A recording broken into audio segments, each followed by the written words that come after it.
Hi friends, my name is Sharan.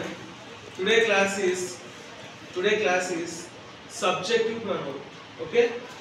Subjective pronouns అంటే ఏమి? Okay? Subjective pronounce అంటే ఏమో తెలుసుకుందాం.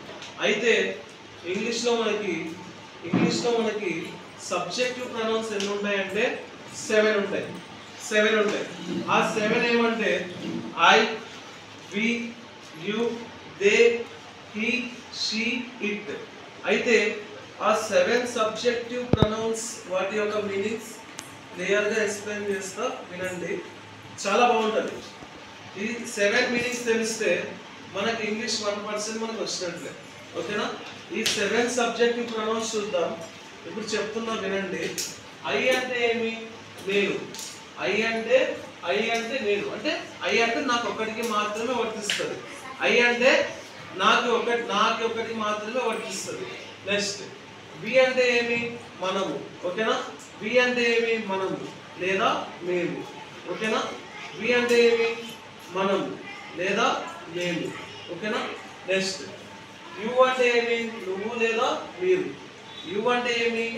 నువ్వు లేదా మీరు. అంటే అర్థం ఏమి? ఫ్రెండ్కి అయితే ఏమంటాం? నువ్వు అంటాం.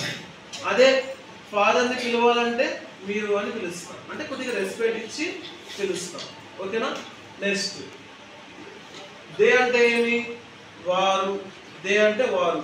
ఓకేనా? నెక్స్ట్ హీ అంటే ఏమి? అతడు. హీ అంటే ఏమి? అతడు. షీ అంటే ఏమి? ఆమె. షీ అంటే ఏమి? ఆమె. నెక్స్ట్ ఇట్ అంటే ఏమి?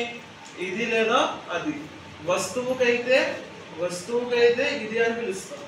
అదే సంస్థకైతే అది అని పిలుస్తాం. ఓకేనా? ఇట్ అంటే సింపుల్, చాలా ఈజీ, అది కన్ఫ్యూజ్ అవ్వాల్సిన పని లేదు. వస్తువుకైతే ఇది అని పిలుస్తాం, అంటే ఐటమ్స్కి. అదే ఆర్గనైజేషన్స్కి అది అని పిలుస్తాం. ఇప్పుడు చూడండి, నా దగ్గర పెన్ ఉంది. It is a pen. ఇది ఒక వస్తువు. ఓకేనా? Next it is a Zandu balm. ఇది కూడా ఒక వస్తువే. ఓకేనా? అంటే ఇట్ని సూచించాలంటే ఈ విధంగా చెప్తాం.